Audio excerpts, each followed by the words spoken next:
merci beaucoup maître Abdoulaye Tine ñu ngi lay jaajëfal bu baax a baax ci taxawaay bu am solo bi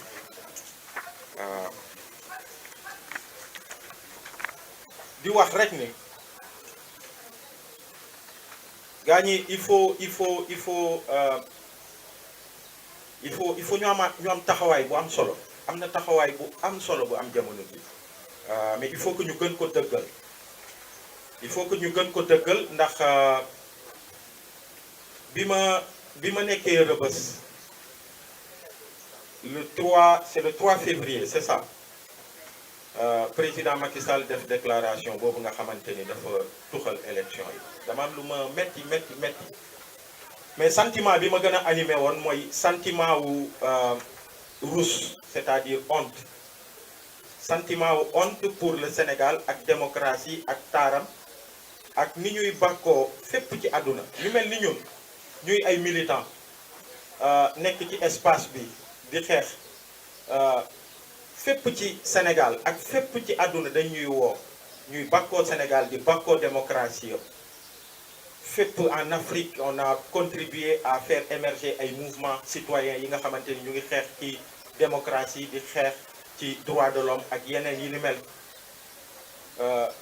ñu naw Sénégal moo tax ñu ñuy invité ci seeni réew pour jël exemple ci Sénégal bi nga xamante ni dañ jàpp ni démocratie la et ce qui est le moins connu d'ailleurs dañuy dem en Europe Sciences Po à Paris que ce soit man Malal ñoom Thiat on a animé plein de conférences foofu avec des jeunes français sur les questions de démocratie di wax Sénégal di bàkk taaram di dem dans des collèges et des lycées en France di def animer ay conférences avec des jeunes français di leen wax ci Sénégal ak démocratie wu Sénégal waaye di demit partout dans le monde di dem Columbia University di dem un peu partout aux États-Unis ñoom Sophia pendant des semaines elle a donné des cours à Idaho University moo Thiat auprès des jeunes américains ci mbirum démocratie di wax mbiru Sénégal donc loolu ñun suñu kaala mais bëri na ay sénégalais yi nga xamante ni ku nekk ci fànnam muy ay journalistes yu lëkkaloog yeneen journalistes muy juste des citoyens qui vont et qui viennent fépp ci àdduna dañ daan bàkkoo Sénégal loolu la Macky Sall jóg bëgg ko gàttal et pire encore et la lecture que j'ai eue mooy Macky Sall dafa lëkkaloog ñi nga xamante ni ñoom ñoo doonoon instigateur u loi wu 23 juin pour indi beneen loi bi nga xamante ni c'est encore pire que celle qu'on a combattu le 23 juin Macky Sall sax ak soxnaam ñu ngi woon foofu buntu assemblée donc ñooñu la lëkkalool ñu indi loi gi nga xamante ni coup d'état constitutionnel la ñu perpétré sur le dos du peuple sénégalais ci mbirum élection yi waaye it peuple sénégalais dafa taxaw moi de la prison j'ai vu la mobilisation des Sénégalais pour dire non pour que drapeau au Sénégal boobu nga xamante ni day flotter avec vraiment toute la fierté qu'il y a que ñu sauver ko journalistes yi di def seen liggéey dem ci terrain bi wane li am wane ñi nga xamante ni ñu ngi manifester pour barrer la route à ce projet funeste gis nañu lu leen ci dal ab sabu Seneweb gis nañu lu ko ci dal gis nañu ñeneen ak ñeneen sur des cas de torture et de violence sur les journalistes ak les Sénégalais globalement taxawaay boobu gis nañu ko gis nañu conseil constitutionnel aussi avis bi mu génnee pour ne Macky Sall lii amu leen droit bi seen projet de loi bi nga xamante ni voté ngeen ko assemblée nationale décret bi nga jël pour abroger décret bu convoqué woon corps électoral teguwul ci constitution mu teg ko nële mboxoñ ko sànni ko ci poubelle gis nañu ni conseil constitutionnel joxe na injonction pour que président Macky Sall bi nga xamante ni mandaam le 2 avril lay jeex le 2 avril la war a dem que ñu organiser ay élections balaa boobu mu joxe le pouvoir de façon pacifique et que incha allah sénégalais yi ñu ibbi beneen page yu seen histoire seen taarix mais gis nañu malheureusement en réponse li xew gis nañu li xew et c'est pourquoi il faut saluer d'ailleurs initiative bi nga xamante ni jug na démb nekkuñu fa woon ñu ngi doon waajal conférence de presse bi mais gis nañu ni parce que bokkoon na ci man des aspects yoo xamante ni quand même daan naa ko regretter de loin mooy de voir toutes ces forces engagées mais dispersées vendredi passé xawma samedi passé ñu ne le matin F24 mu ngi Grand Yoff ñu ne après quelques heures après les familles de victimes ñu sont xawma terrain xaar yàlla au même moment ñu ne aar sunu élection mu ngi esplanade du mairie wu xawma fan. Cette dispersion là elle ne profitait qu'à Macky Sall. Et hier bi ma gisee ni am na benn front bi nga xamante ni F24 FC25 ak aar sunu élection ak toutes les synergies dañu booloo ñu doon benn. Ah man de jàpp naa ni loolu mooy yoon bi Y'en a marre est partie intégrante de cette dynamique là du moment où ñu ngi ci F24 ñu ngi ci aar sunu élection et gis naa sax ni am na manifestation bi nga xamante ni front FIP boobu annoncé na ko pour le 2 prochain suba incha allah samedi 15h ci terrain wu Grand Yoff donc ñu ngi ciy woo ñëpp. leneen li nag mooy maître Tine wax na ko mooy loi d'amnistie bii du leneen lu dul Macky Sall dafa yëkkati loi d'amnistie pour amnistier boppam ak ñi mu àndal loolu rek la du leneen. amnistie bi Macky Sall daf ko yëkkati pour amnistier boppam ak ñi mu àndal ndax gis nañ li fi xew depuis 2021 c'est vrai ñu ngi wax ci moor yi bakkan yi nga xamante ni rot na ci manifestation yi on se rappelle encore jeune boobu nga xamante ni nee nañu tailleur la moom moo ñawal boppam drapeau du Sénégal mu drapé wu de ce drapeau là de façon pacifique yorul gànnaay yorul dara di manifester pour sa démocratie que ñu xool ko dóor ko bal te coow jibut yi ci mujj mooy yi nga xamante ni am na ci manifestation yu mujj yi à l'université Gaston Berger de Saint-Louis ici à Dakar à Colobane et puis à Ziguinchor encore donc c'est près d'une centaine de morts de 2021 à maintenant tous des manifestants waxatuma nag mbirum ñi nga xamante ni ils sont handicapés à jamais am na ñi nga xamante ni ay woy laago la ñu léegi seeni tànk prothèse la seeni loxo prothèse la ñenn ñi c'est des borgnes seeni bët dafa tuuru ñooñu à jamais loolu en fait ay mandarga la yi nga xamante ni dañ koy soxaale di ko dundaale à jamais ci seen giiru dund waxatuma nag kaw torture yi nga xamante ni traité convention internationale yi nga xamante ni Sénégal signé na ko yépp contre la torture dañ ko foulé aux pieds cas bi ci gën a patent mooy suñu frère Pape Abdoulaye Touré c'est là Pape Abdoulaye moom la ñu xam sax mais man tey man bi ma nekkee en juin fin mai en garde à vue ba jëm ci cave tribunal mais c'est grave ce que j'ai vu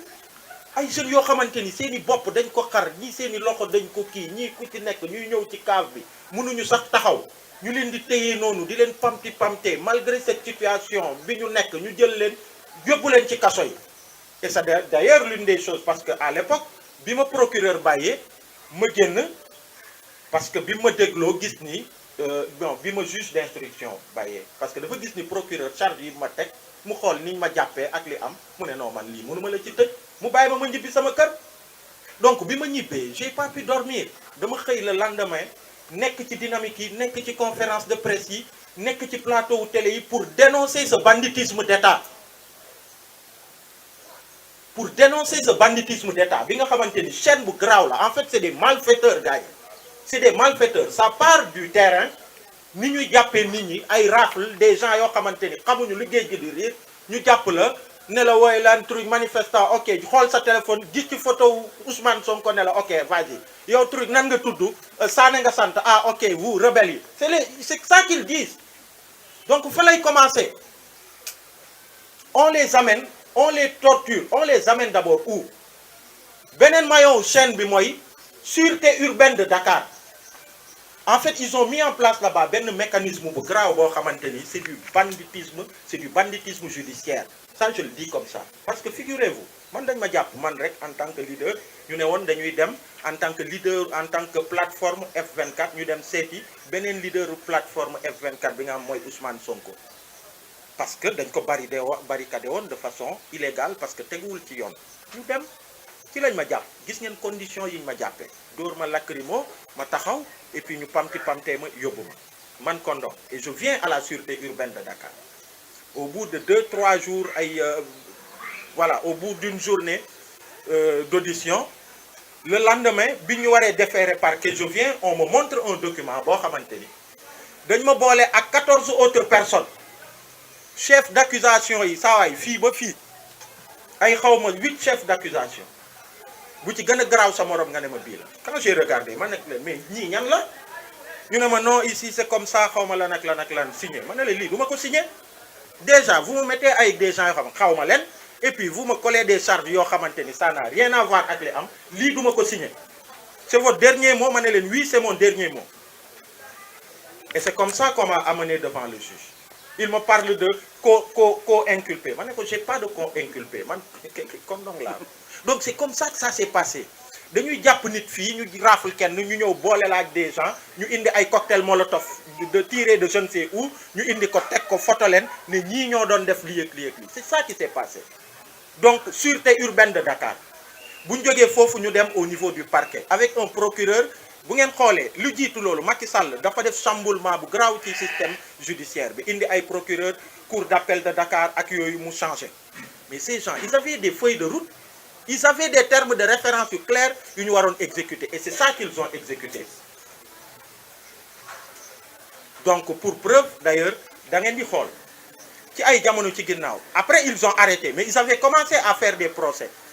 mais à chaque fois que procès am ñi dem procès dañ leen di bàyyi ñi ci mujj c'est un groupe dañ ne ni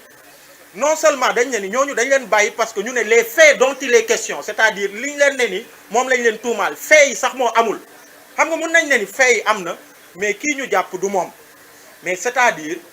tribunal dafa ne ni faits yi ñu leen di toppee moo amul ñu bàyyi la ñu ñibbi seeni kër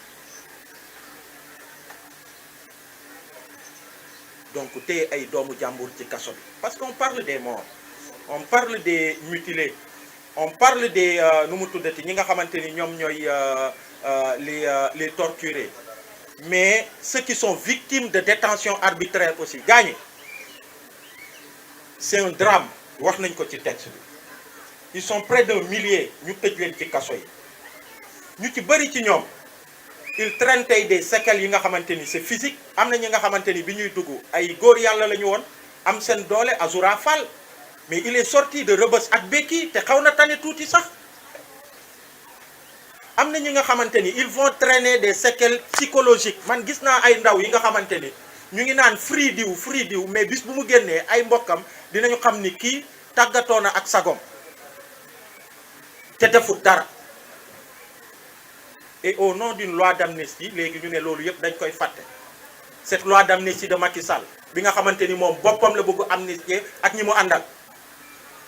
loolu mënul nekk il faut que sénégalais yi ñu taxaw ci et heureusement que famille wu détenus yi ak tous les sénégalais épris de justice nee nañu nanguwuñu loi d'amnistie bi et d'ailleurs loolu moo waral Y en a marre ñu jàpp ni dañ ko war a xeex avec tous les sénégalais ñu taxaw temm en même temps qu'on se bat pour que coup d'état constitutionnel bi Macky di perpétrer mu bañ a jàll que auprès des juridictions internationales à partir d'aujourd'hui dinañu engager lutte bi nga xamante ni comme ni ko maître Tine waxee ak Senghane Senghor déjà man biñ ma arrêté le 23 novembre 2023 Nations Unies dafa bind état du Sénégal benn lettre officielle bi nga xamante ni mu ngi ci sama téléphone